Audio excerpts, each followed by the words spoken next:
Hello అండి, hi అందరికీ. ఇప్పుడు ఉగాది పండుగ ఎట్లాగో వస్తుంది. మనం మామిడికాయ పులిహోర చేసుకుందాము. ఫస్ట్ తురుముకోవాలి. ఇంగ్రీడియంట్స్ అన్నీ ఇవి ఉన్నాయి. పల్లీలు, ఇవన్నీ శనగపప్పు. ఫ్రై అయిపోయింది, మంచిగా అయిపోయింది, బాగా మగ్గిపోయింది మామిడికాయది ఇది పల్పు. ఇప్పుడు మనం ఈ రైస్లో కలిపేసుకుందాం.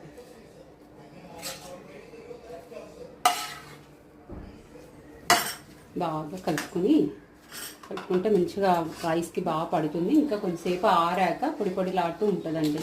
రైస్ అయితే ఆరిపోయింది, మంచిగా ఆరి కొంచెం పొడి పొడిలాడితే బాగుంటుంది.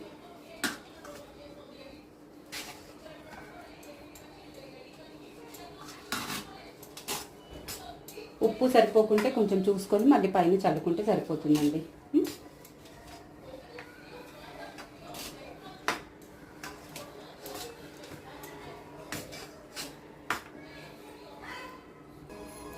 చూడండి అయిపోయింది, బాగా చక్కగా కలిపేసుకున్నాం. చూడండి ఎంత పొడి పొడిగా వచ్చిందో.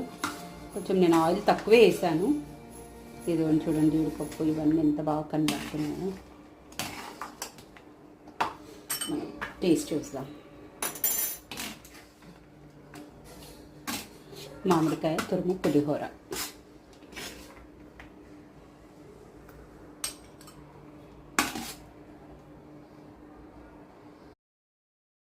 ఫినిష్ అండి. ఈ ఉగాదికి మీరు చేసుకోండి పులిహోరని. టేస్ట్ ఎలా ఉందో చెప్పండి.